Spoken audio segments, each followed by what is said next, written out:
मेरा नाम है कोमल सिंह चौहान। ये एसएससी और वनडे एग्ज़ाम के लिए सबसे इम्पोर्टेंट लेक्चर है। आपको इन सभी स्लाइड्स में और चैप्टर वाइज सभी कंटेंट प्रोवाइड किया जाएगा दोस्तों। तो चलो हम शुरू करते हैं वैदिक संस्कृति का परिचय। कल हमने वेदों के बारे में पढ़ा था, आज उसकी संस्कृति के बारे में पढ़ते हैं। वैदिक संस्कृति का परिचय, जैसे कि जानते हैं दोस्तों, ये वेद और वेद संस्कृति भारत की प्राचीनतम संस्कृति है और इसकी जानकारी हमें वेदों से मिलती है। और वेद कितने हैं हमने कल पढ़ा था कि वेद 4 हैं। सबसे पहले जो सबसे पुराना वेद, सबसे पहला वेद जिसे हम ऋग्वेद कहते हैं, जो 1500 से और 1000 ईसा पूर्व में लिखा गया। इस काल में लोग गाय, घोड़ा, रथ आदि का प्रयोग करते थे। घोड़ा सबसे प्रिय पशु था, जिसकी चर्चा 250 बार ऋग्वेद में मिलती है। और गाय को सबसे अधिक पवित्र माना जाता था, पवित्र मानते थे, इसलिए ऋग्वेद में इसकी चर्चा दोस्तों 200 बार मिलती है। अरे आज भी तो हम गाय को बहुत अधिक पवित्र मानते हैं। और वहीं अगर हम उत्तर वैदिक काल की बात करें, जिसका समय 1000 से 600 ईसा पूर्व। अरे मानिए इस समय में एक नई धातु का प्रयोग हुआ, जिसे लोहे का प्रयोग कहते हैं। अरे भाई, अगर इस सभ्यता की शुरुआत, इस लोहे की शुरुआत अगर इंडस वैली में हो जाती तो दोस्तों अमेरिका से भी भारत आगे होता। तो इसी लोहे के प्रयोग से कृषि को बढ़ावा मिला, लोहे का प्रयोग हुआ, पहली बार लोहे की धातु का पता चला और समाज में वर्ण व्यवस्था जैसी मतलब बुराई भी इसके साथ आने लगी। मतलब दोस्तों कितनी विडंबना है कि जहाँ एक और एक जीवन का आधार लोहे की खोज हुई, वही समाज में अलग अलग चीज़ें यहाँ सामने आने लगी। अनेक समाज की बुराइयाँ पैदा हो गई।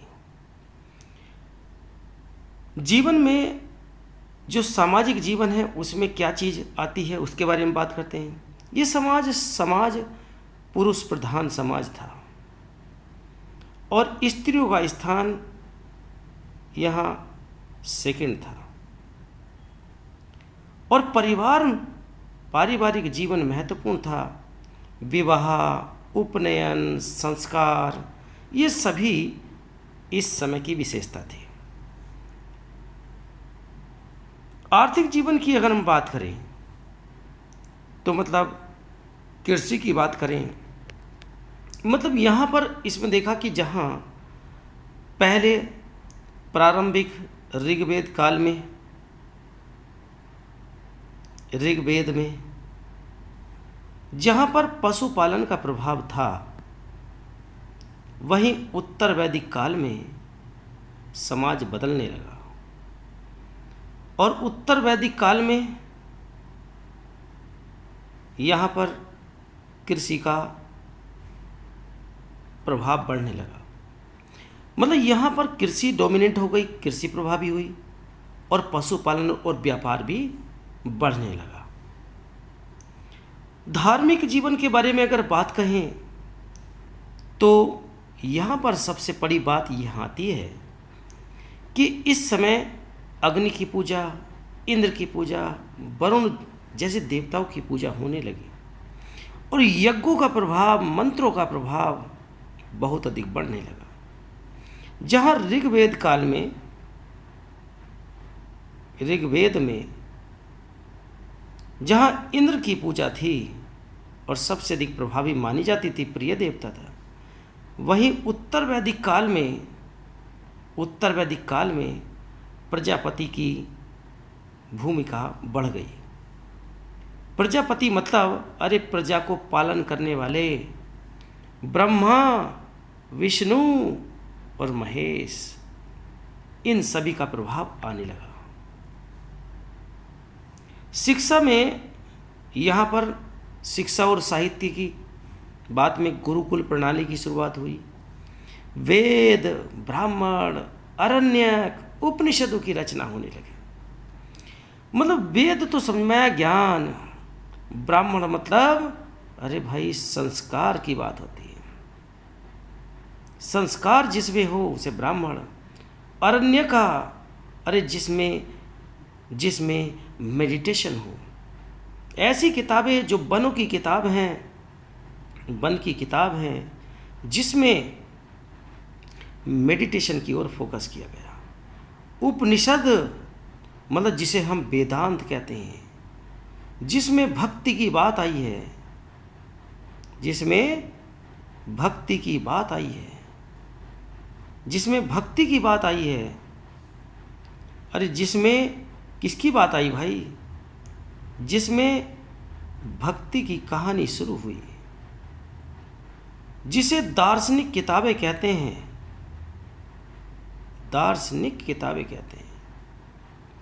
ऐसी किताबों को हम उपनिषद कहते हैं। यहाँ पर उत्तर वैदिक काल में इन सभी को लिखा गया। प्रशासनिक व्यवस्था में यहाँ जन आया, राष्ट्र आया, ग्राम जैसी संस्था आई, सभा और समिति। अरे सभा मतलब विद्वानों की सभा, और समिति मतलब आम जनता की सभा, आम जनता जिसमें हो, आम जनता की सभा। इनका प्रभाव होने लगा और राजा इनकी मदद से ये शासन चलाने लगा। वैदिक काल की विशेषताओं में, इस संस्कृति की विशेषताओं में वेदों पर आधारित जीवन चलने लगा, आध्यात्मिक उन्नति पर बल देने लगे। मतलब यहाँ संस्कृति की विशेषता वेदों पर आधारित है। निष्कर्ष हमारा ये निकलता है कि वैदिक संस्कृति ने भारतीय सभ्यता की नींव रखी। आज भी इसके सिद्धांत प्रेरणादायक है। और इसी के साथ हम बच्चों कल मिलते हैं इसी वैदिक काल के एक लेक्चर को और आगे बढ़ाते हुए। तब तक दोस्तों आप आनंद लीजिए, इस लेक्चर को आराम से बार बार पढ़िए और अपने इस चैनल को अधिक से अधिक बच्चों विस्तार करिए, फैला दीजिए और शेयर करिए, सब्सक्राइब करिए और बेल आइकन दबाना ना भूलें। जय हिंद, जय भारत।